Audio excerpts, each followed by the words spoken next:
We still can't see your face, so I'm not sure what's going on there. Are you able to hear me now, though? At Oh, least? yeah, we could hear you, but I Okay, just good. couldn't. Perfect. Yeah. Yeah. Because I just logged back in to see if the image would be there and it's not. So we'll just go with this then. No. Okay. So, It, I, yeah. So, should we begin then?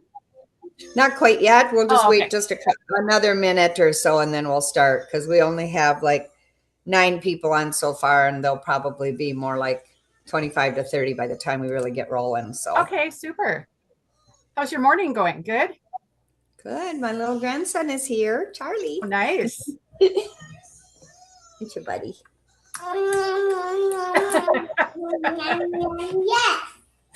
He's being goofy. Cute. Normalness. Yeah.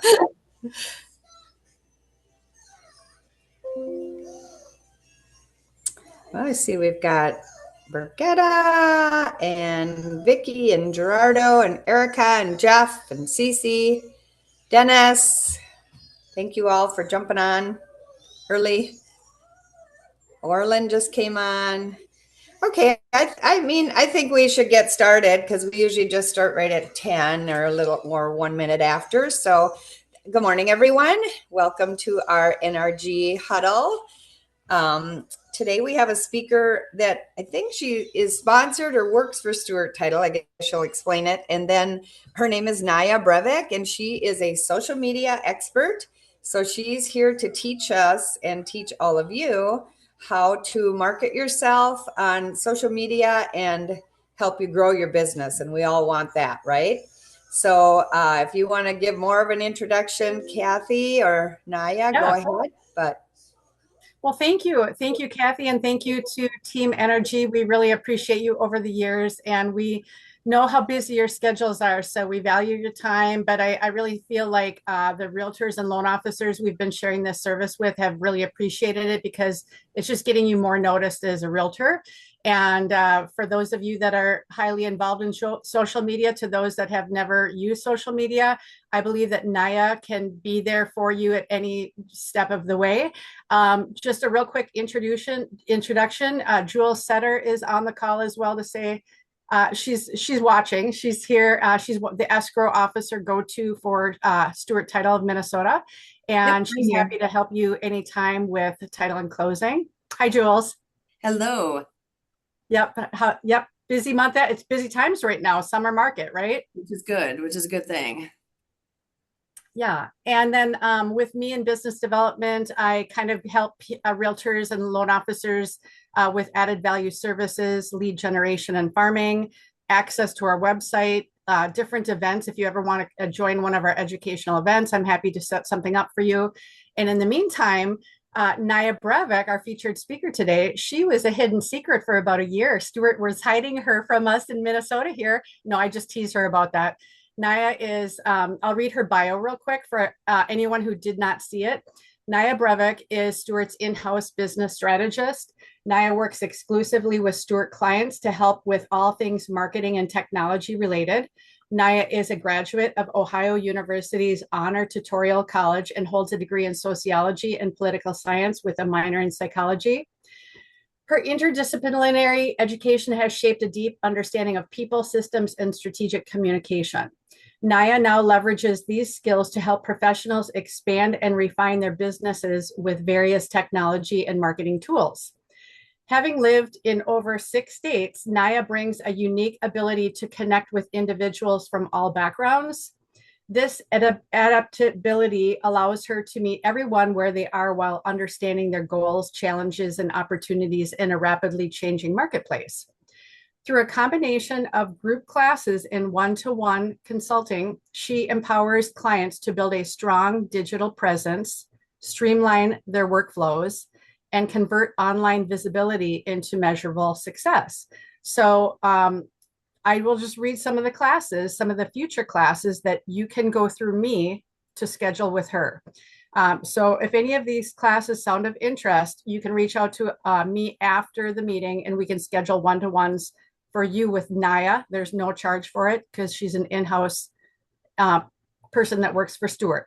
But there's web presence, Google business page audit, AEO, LinkedIn, social media, Chat GPT, Canva 1 and Canva 2, and video editing. And with that said, I'm going to let Naya take it away. Thank you all Thank for you so joining me. much. Yeah, thank you. I am going to go ahead and share my screen here so that everyone can go ahead and see my presentation. And are you seeing my screen? And it's saying, when did you last Google yourself? Yep. Okay, perfect. So this is kind of the initial exercise that I have everyone do. It's kind of a rhetorical question. You can answer that in your head. You don't have to share, but just thinking about when the last time you Googled yourself is and what those results were. And if you haven't Googled yourself in a while, I would recommend going to your local Starbucks, library, some sort of public Wi-Fi network and Googling either your name or, real estate agents near me or someone working in real estate near me to see what those results are, so you can get a more accurate look into what those consumers and what your potential clients are seeing. So, some important stats to consider when thinking about the importance of web presence. We can see here that 90% of consumers use a search engine when they are looking to find someone working in real estate. Some people think this number is either relatively low or relatively high, depending on how you look at it. But we also see that there is a lot of crossover when we are looking at prospects. So, I see that 41% of prospects find someone by referral, but there's a lot of crossover between the referral and just going for searching for someone online using Google or another search engine. It's important to remember that when someone says, I work by referral, those clients are likely going to still go to Google to verify and vet all of their referrals. So you can think about how many people might have lost out because someone went to look them up and they couldn't find them online, or the information was inaccurate or just was not presented in a way that made sense for the clients. And they went to someone else, someone that had their information more readily available online. Also noted here, 89% of consumers are likely to use a business with steady reviews and one that is consistently responding to those reviews. So a little bit later in today's class, we're going to talk about reviews and the importance of reviews and how to properly interact with those reviews and give those clients what they are looking for. So what are they looking for? When future clients are looking for someone online, they're looking to see both success and expertise. Really, they're looking for someone that can guide them through the process step by step for whatever they are looking for. We as consumers and even as professionals, usually want to do our own research on everything, but we get to a point when we need that additional support for those things that we can't Google. So the next thing that people are looking for is what it's like to work with you and how, we are going to get along together if we work together and if we're going to get along well. And that can be gauged through those reviews. So the two main takeaways here are that you want to be found online and you want to get hopefully those positive reviews so people can see how great it is to work with you and hopefully choose to work with you in the future. So what does pizza have to do with it? This is just a brief background on Google My Business and how it came to be. A large portion of this class will be focusing on Google My Business and how to set up your page properly so that when people are Googling you or Googling information, your name and your information is coming up first and is very readily available.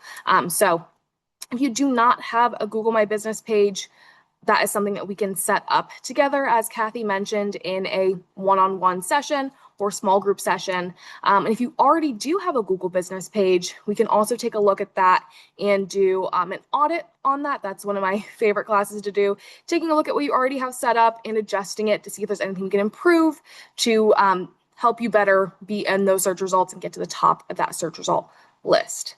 But with that being said, just a brief background on Google My Business and how it came to be. Google's purpose ultimately is to connect with consumers or connect consumers with accurate and relevant information as fast as possible. Previously, Google used to have ads on the side of their top search results. So you might remember going into Google and you would see just a whole list of ads right next to all of the other information that would come up when you do your standard Google search. However, between 2015 and 2017, around that time, they started to see a really major increase in the number of searches that included near me. So for example, pizza places near me. When they started seeing that increase in search results with the keywords near me, they started to do some research breaking down their own search results. And when they did this research, they found that that ad space was actually really expensive. So when people were looking for, a pizza delivery place near me, they're typically finding those big box companies first instead of somewhere that was local in town and likely more accurate to what they were actually looking for. So around that time, they took a really big risk and they killed that number one ad earner, which was those big box companies. And a lot of people wonder why they would do that because they're making so much money from that ad space. But Google really realized that in the long run, the more opportunities they have to showcase more businesses, the more eyes they can have on their platform, and the more advertising they can promote and sell, again, in the long run to even more businesses and even more individuals. And so along came Google My Business. And this is really a way that Google allows small businesses and individuals to create a business page and have that be seen in a prominent location against those larger big box competitors. Google really loves to highlight these pages and make them a very big deal because it's their own platform. And of course, Google is going to promote everything that is their own platform. And we'll take a look here at this circle here, taking a look at the search engine optimization breakdown. This is really what the experts at Google think is controlling their search results based off of the research that they've been doing. The first thing, the most influential factor in making sure that your name and your information is on the front page of those search results is going to be having that Google business page. So that is really why we talk about the importance of having that page, because it is going to be the most influential factor in getting your name out there and getting your name at the top of those search results. So if you don't already have a page, again, I strongly suggest getting one set up, and we can do that in a one-to-one consultation, get that set up start to finish, or take a look at what you already have.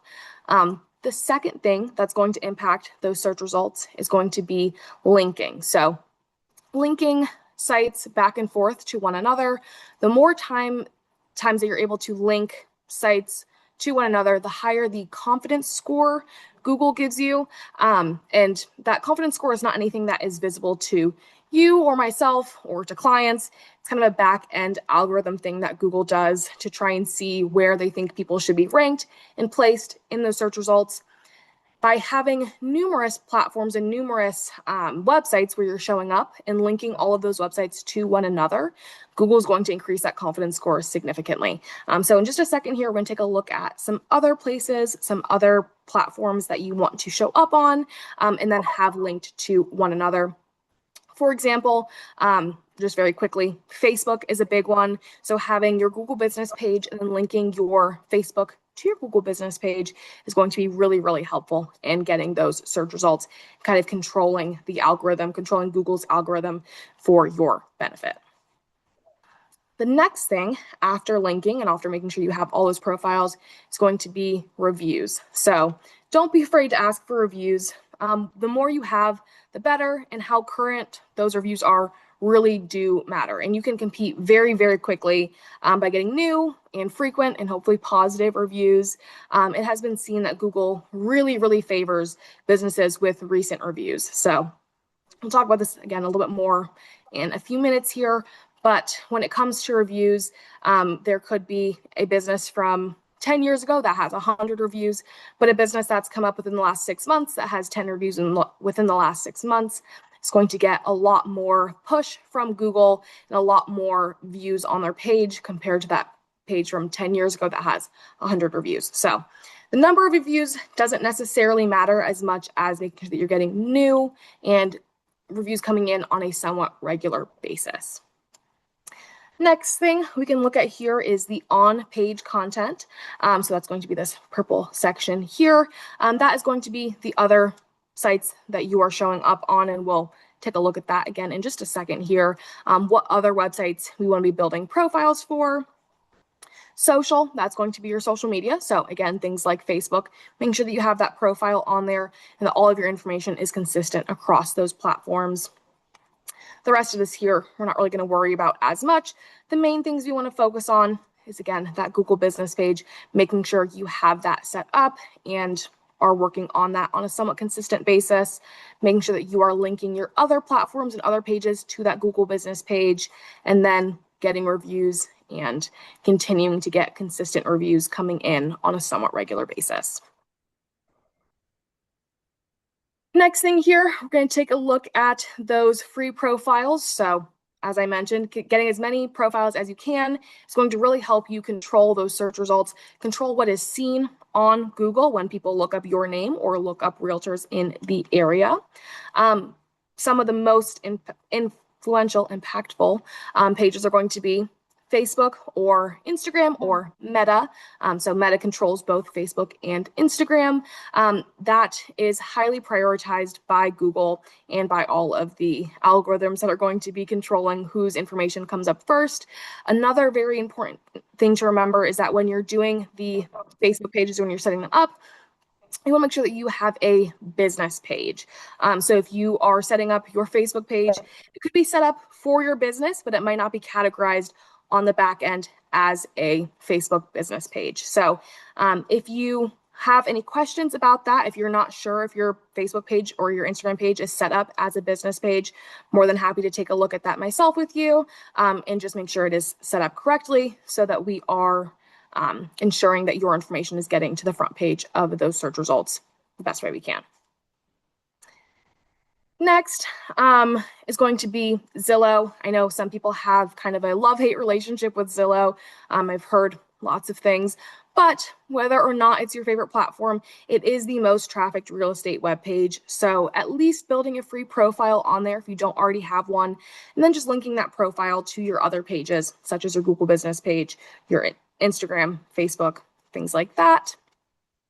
LinkedIn is also a really great platform for networking. I think it's one that's very easily overlooked by a lot of people. Some people will create a profile and then not really use it to its fullest potential.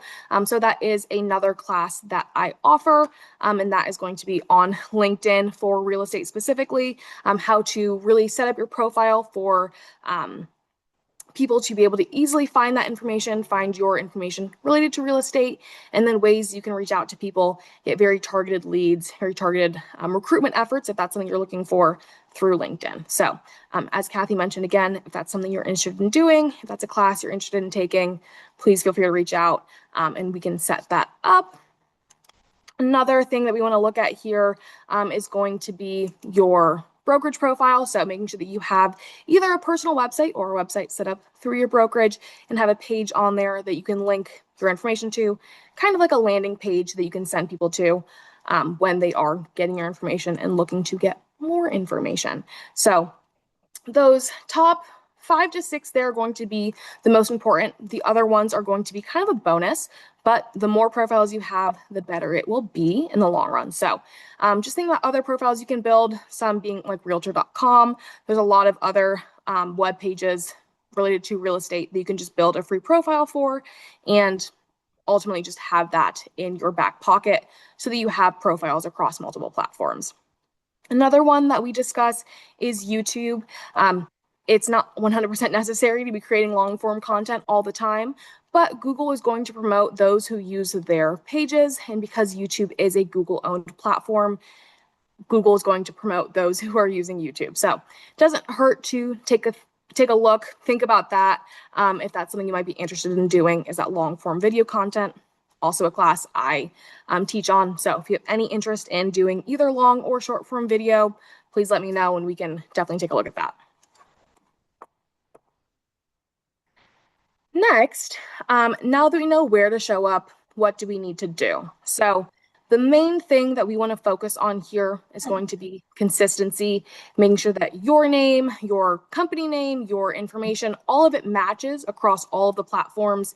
That's going to really reinforce your brand and make it easier for clients to reach out to you. And so the easier it is for clients to reach out to you, again, this is kind of the back end confidence score that Google works on. The more that they see people are able to find your information, the more your relevance will increase over time, and Google's going to reward those who they can see that people can find their information very easily. So consistency is going to be one of the most important factors there. That's one of the things I look at when I'm doing my audits for either your social media or for your Google business page, making sure that all of your information is consistent across all of those platforms. Going to be one of the biggest factors that we're really taking a look at. Next, as I've mentioned a few times, really it is essential to link your web pages and other platforms where you're showing up and where you're most active. So whether that's Facebook or LinkedIn, Twitter, Instagram, whatever it might be, wherever you're most active, you want to make sure that that is linked to your platform or to your other platforms, mainly being your Google business page, and that all of those can be found to one another or linked to one another. Really, the goal is to have a seamless experience for your clients, connecting all your different platforms to one another. Really, it builds trust with your clients because they can find your information very easily and helps with that repetition, helps them remember your name, your information, but also gives them multiple touch points to help them reach out. It's kind of like building a bridge from one place to another. If someone can go from your Google to your Facebook and from your Facebook to your LinkedIn and then back to your Google, it makes it a lot easier for them to find you, get your information, and reach out to you, rather than, as I mentioned earlier, maybe going in, finding your Facebook, and then getting distracted by someone else whose information is a lot more readily accessible. So ultimately, the goal is to make it as easy as possible for your potential clients to find you, reach out to you, and hopefully use you as their trusted professional. Another pro tip that I have here is to constantly use keywords. The more keywords, the better. Really by identifying keywords that your consumers are using in their searches, you can find places that your competitors might be overlooking and carve out a niche for yourself in the market. Really give yourself that competitive advantage because you can think if people are searching for good places for first-time home buyers near me, and your posts and your information, your bio is really targeting those keywords such as first-time home buyers, your name and your information is going to show up a lot higher and a lot faster than anybody else's. So really thinking about who your target audience is, whether it's first-time home buyers, empty nesters, things like that, and then using those words to help you build your platforms, build your bios for those different platforms. If you're posting across different platforms, using those words in those posts as well. Anything you can do to help yourself stand out in that way. Another really great way to do this, although it's not visible to the public, is to actually rename your images. So when people are searching for information using those keywords, the Google image section will also pop up with their searches. And if you're naming your images with these buzzwords, your pictures will come up first, something like your headshot, that will come up first, and that will allow people to then click on your headshot and take them to your other websites. So kind of you can see here on the screen, hopefully you can see my mouse moving with it, but I have my headshot downloaded with my name. So Naya Brevik, real estate, homeowner, home buying, lending, just a bunch of key buzzwords that people might be using in their searches so that when they're looking, my name's coming up, my face is coming up, and they can find me from there. The way that you're going to do this is by downloading the image to your computer and renaming the file that you're downloading with those keywords. So if you need any clarification on that, if you want to practice doing that in our audit, I'm more than happy to take a look at that and help you rename a few of your images so that it is helping with that. We call it SEO, that search engine optimization in relation to those keywords. As we're kind of wrapping up with that, I'm going to take a second to see if there's any questions in the chat here, or if anyone has any questions, please feel free to unmute and please let me know. I do see that there's one question here involving removing negative reviews. Okay, so, oh, was there a question? Or is that just someone making a sound?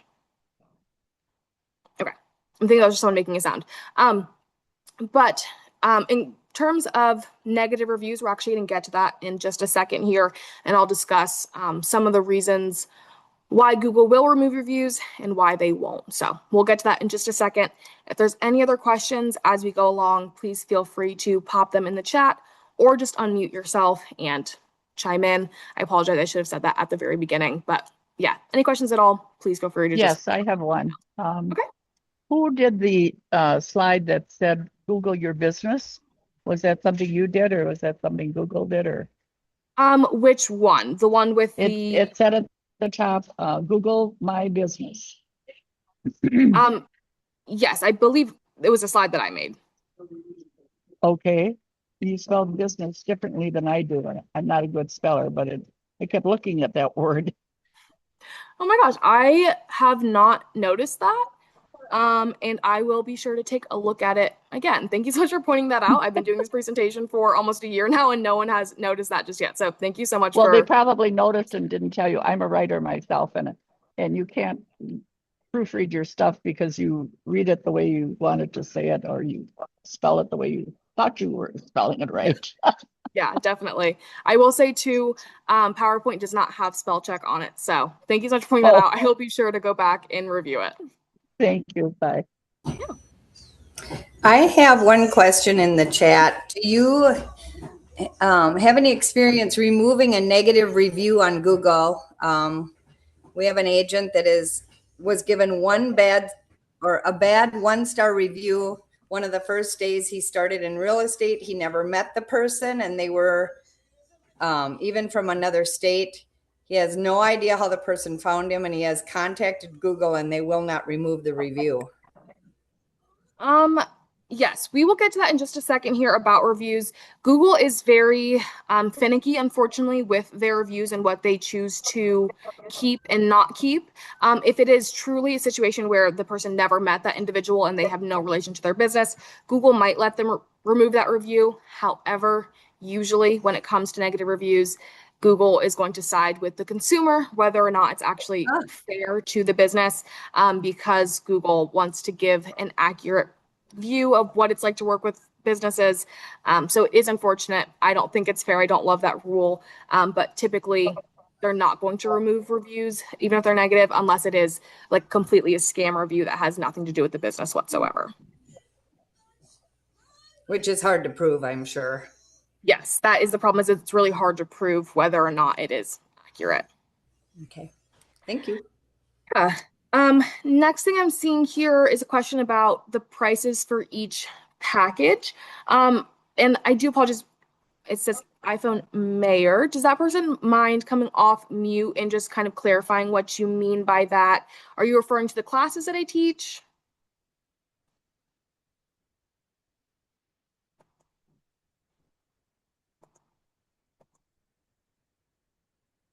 Yes. Okay. So the classes that I teach, in terms of actually every single class I teach, is completely complimentary.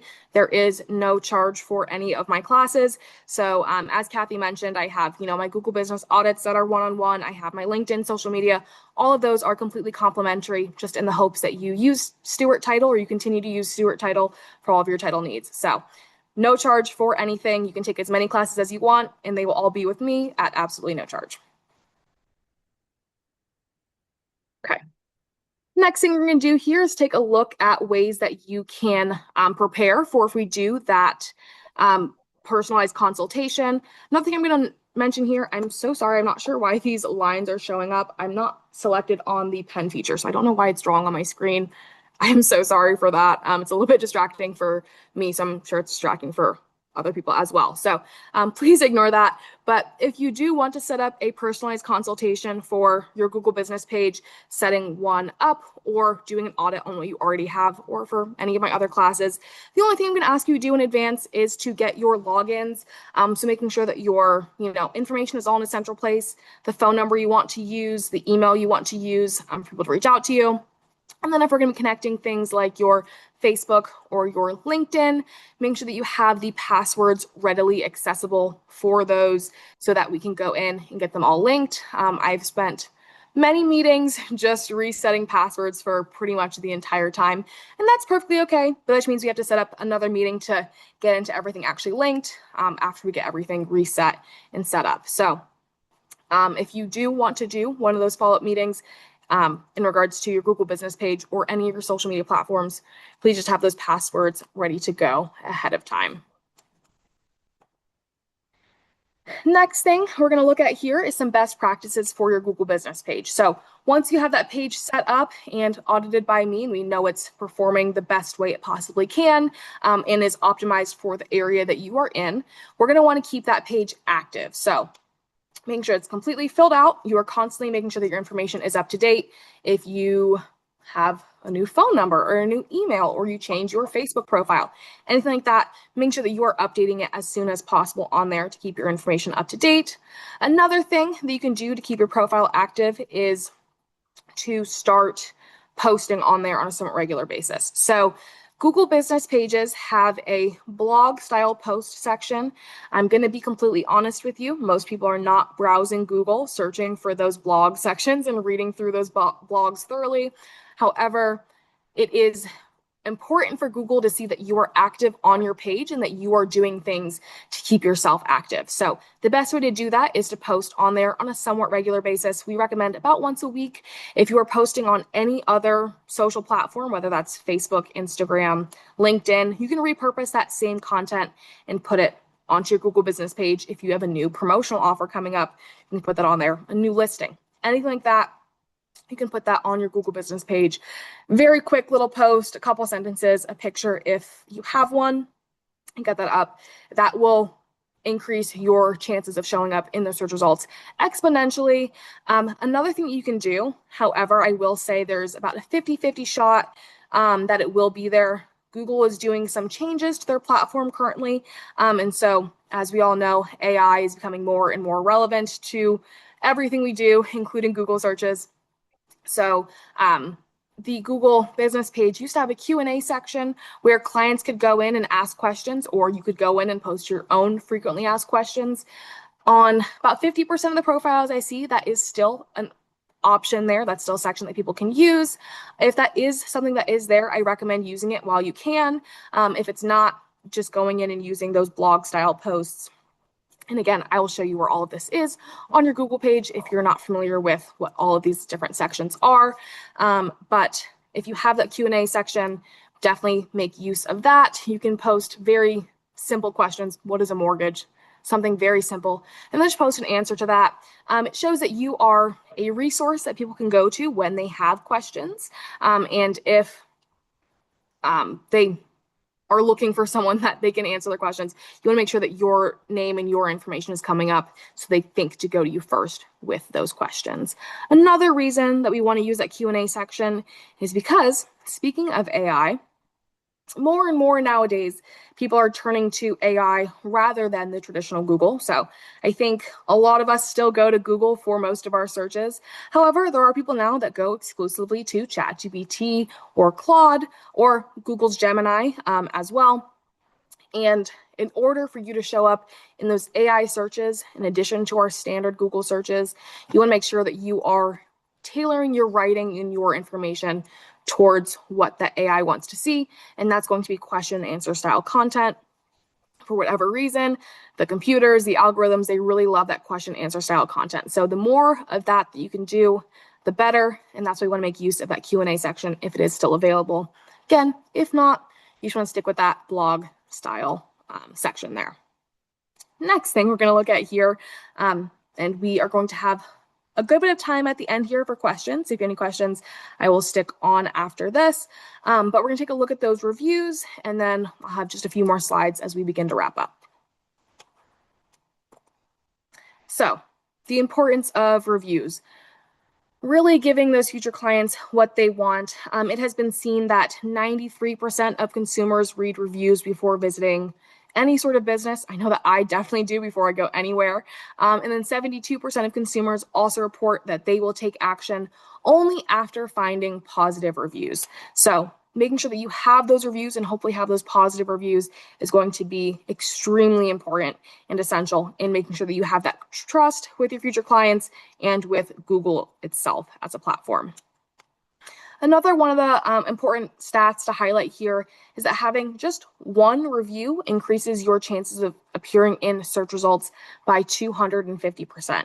So you heard me mention earlier that profile from 10 years ago with 100 reviews is going to be shown lower in those search results than a profile that was made 6 months ago with 10 reviews. So when you go in and create your page, getting that first review is going to ensure that you are showing up a lot higher in the search results rather than when you just make your page initially. Also, again, how recent your reviews are really does matter. So making sure that you are getting reviews on a somewhat regular basis. If you can, once a week is awesome. That's a lot. Once a month, also helpful. Some of the best times to think about when to ask for reviews: after signing a contract, if you're handing over the keys to someone's new home, really when everyone's going to be in a good mood and they're going to reflect positively on the experience they had with you, that's when you want to go in and try and request that review. Also, it's important to remember that these reviews can come from your colleagues as well as from your clients. Anyone that can speak to the experience of what it's like to work with you, that's who you want to request these reviews from. So it doesn't have to be just clients. It can be family, friends, as long as they can speak to the experience of what it's like to work with you, that will count as a valid review. One thing I will note here, though, this is kind of a more recent development that we are understanding based off of Google's rules and the way they go about things. If you are requesting a review, and I know I mentioned after, signing something or after handing over the keys, just make sure that the person that's leaving the review for you is not in the same physical space as you. So you don't want to have the same IP address, I believe it is, as the person that's leaving the review. Google, and also this goes for Zillow as well, if you're getting reviews on Zillow, they will block any reviews that are coming from the same physical space as you. So requesting that review when everyone's in a good mood, but then just asking if they can wait until they're in the car, not while they're driving, of course, but like in the car up the road, whenever they're not within that same proximity to you. Once they get home is going to be a lot better, just so you don't run the risk of Google blocking that review because someone's in the same space as you. It's hard enough as it is to try and get reviews sometimes, so you really don't want Google to try and take them away from you as soon as you get them. So just keep that in mind when you're requesting reviews. Just make sure that you are not directly in front of them, you're not with them when they're leaving that review. Speaking of other places that we can get reviews, so Google is the main one that's going to be the most impactful on your SEO. Zillow's also a big one. Facebook, also a great place to get reviews if you have a Facebook business page, especially. We recommend avoiding places like Yelp. Yelp operates on a more pay-to-play model, so we don't recommend that due to the availability of those other free options. And then once you are getting those reviews, you want to make sure that you are responding to any and all reviews that you get. So whether they are positive or negative, making sure that you are responding to all of them. As we touched on briefly, when it comes to negative reviews, a lot of the time it's not really a reflection of you and your service. It's more so someone being frustrated by circumstantial factors, or sometimes it's about things that have nothing to do with you and they're just taking it out on your innocent Google business page. So as frustrating as that can be, by actively commenting on any and all reviews you get, you can really mitigate the impact of any negative reviews and ultimately come out on top because you have the opportunity to explain your side of the story if it is negative, or show that you are engaged with your past clients by just sending a very quick thank you. I appreciated working with you, something like that. Doesn't have to be super time consuming, just making sure that you are responding to those reviews. Again, if you get a negative review, Google is likely not going to let the business owner win that battle because it's really hard to prove, even if it is a scam or a fake review, that is a scam or a fake review and not someone that legitimately worked with you. However, an important caveat to that, this is an extremely rare situation, so I don't want anyone to be nervous hearing this, but we have seen instances where someone will leave a review and they are from usually another country and they're asking for money in exchange for removing that review. If you are ever in that situation or you know anyone that's in that situation, please let me know. Do not send them money, of course. Please contact Google in that situation. They will remove those because that is a very obvious scam. So if you are ever in the situation, let Google know. They will remove those. Other than that, the best thing to do is going to be just respond to those reviews. With that being said, and Kathy can correct me if I'm wrong, I worked with a few states here, and I know the laws are a little bit different state by state, but you can, to my knowledge, incentivize people to give a review. So if you do a deal with someone and then you want to give them a quick $5 Dunkin' Donuts gift card, it was so awesome working with you. I appreciated your time. If you wouldn't mind leaving me a review, something like that can go a long way and make people a lot more likely to leave a review for you. So again, correct me if I'm wrong if the rules are a little bit different in Minnesota, but to my knowledge, that is okay. A few more things here as we begin to close up our time. We're going to take a look at some additional stats here. Google is still the king of reviews. It's the go-to platform. It's been the go-to platform for years for individuals that are looking for real and trustworthy feedback. This is likely because Google has that trust factor. We've been using it for so long, it's kind of second nature to say Google it. So people are naturally going to go to Google to get that information that they find trustworthy. We did see some slight drop in usage of Google using this chart here in 2025. In 2024, actually, is where we saw a slight drop in the usage of Google. However, this was due to just a very slight change in the market share for Google around that time. So Google's still dominating the review world. It's just this change here highlights the importance of staying on top of those consumer preferences and staying aware of them. Luckily for you, that's my job. So if there's any big shift in what people are going to for their reviews, I will know that. You don't have to worry about that. So that is the information that we want to stay on top of. As I mentioned, with AI and AI reviews, using AI for searches, that is a big thing that we're keeping an eye on right now. We are seeing AI growing in popularity exponentially by the day. So taking a look at AI and things like that is going to be another thing that we'll look at. Another class that you heard Kathy mentioned, my AEO, it's a continuation of this course where we look at how to cater all of the information we learned today towards AI and use that for your advantage so that you're showing up in those AI searches as well. A big way to do that is by getting reviews. So before you even think about changing the way we're writing and things like that, you want to focus on getting those reviews and having that Google business page set up. Next thing we're going to look at here on this page is some of the best ways to ask for those reviews. So as I mentioned, making sure everyone is in a good headspace, everyone's reflecting positively on what it was like to work with you. You're going to ask for that review. You can also think about some of the best ways that people are going to be most responsive. The first one we can see here is by email. Hands down, the best way that we're seeing people are responding to reviews. 40% of individuals say that they will leave feedback when asked through email. Really just making it personal and clear in this email, letting them know how much their business means to you and how much their review would mean to you and your business. That's going to go a long way with them. The second thing here we're going to see is an in-person request.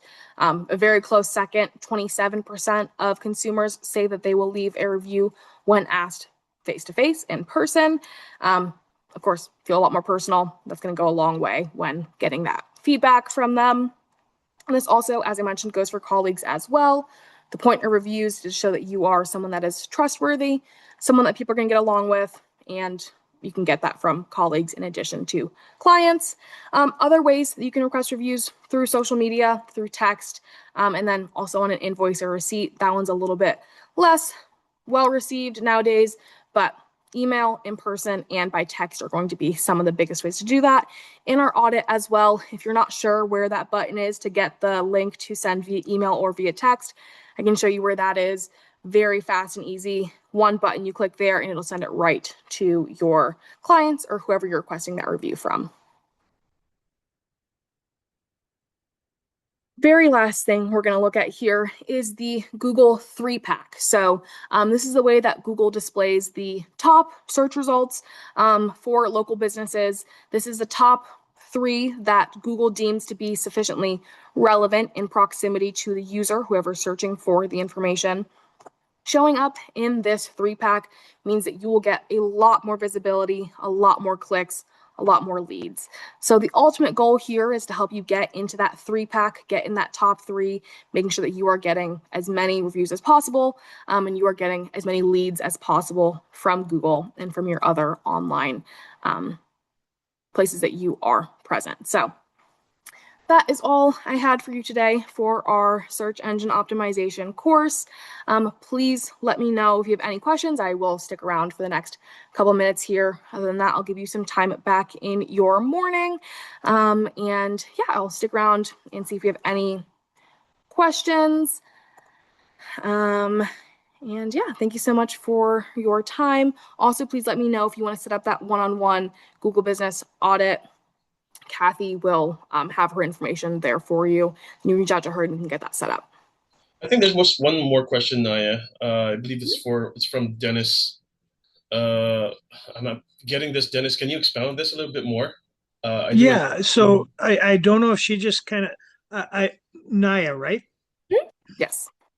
So I don't know if you just said, is there a quick button that you can push from Facebook to request a review? Yes. So on Facebook, it's a little bit different, but on Google, there is one button that you click. There is a QR code option that people can scan. Yeah. With Google, I have good success. It's Facebook.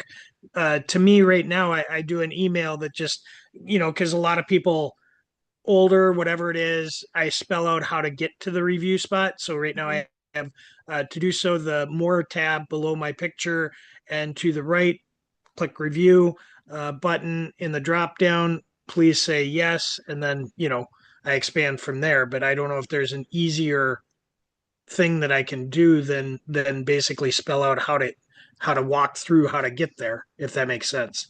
Yes, that does make sense. I think off the top of my head, I'm trying to think of where exactly the button is, and I apologize, I'm drawing a blank here with that. I'm more than happy to, however, set up a quick 10-minute call. If you want to do a full audit, we can do the full audit and go over it during that. A quick 10-minute call, we can go through your Facebook and I can help you find that button and some ways to send it out via Facebook that are a little bit faster than, giving them the step-by-step instructions. But I apologize, I'm blanking on the exact. Do we have like a email or phone number of yours that we could reach out to? So it's going to be through Kathy. She is the one that has the authorizations in our system to book all of these meetings. No, that's great. I think her information is in the chat. Yep, I got hers, so that's awesome. Perfect. And I did put my email in the chat as well for those that I have not connected with over the last few years with Energy. I'm in business development, so I support our escrow teams here locally in Minnesota. I am based in Minnesota, and Energy has been absolutely wonderful to us as a title company to support your events, to support your title and closing needs. Julaine Setter is the escrow officer go-to, basically for Energy. But we are so excited that Naya is part of our Stewart title team. She's amazing. She's so genuinely kind, and she takes the time in our small one-to-one Teams meetings. We can do you would go through me and we would set up like a little Teams meeting between Naya, myself, and then yourself.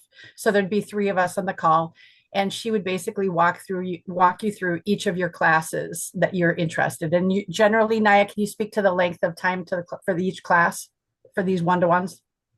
Yeah, absolutely. So most of my classes are about an hour in length, similar to today when I'm going through, my slides and information like that. If we're doing the Google Business audit or the Google Business page setup from scratch, those are typically both only about 30 minutes. So those are the shorter ones. Everything else, I like to budget an hour just so we have time to, go through questions and everything like that. And then I just want to make a plug. Kathy is so awesome. If anybody out there hasn't talked to her or anything, I would definitely reach out to her, get some good information. And it seems like Naya is going to be an awesome resource as well. So thanks again, Kathy and Catherine and Naya for today's meeting. Thank you. Oh, that is so kind. Thank you so much, Dennis. That's very kind. Thank you very much.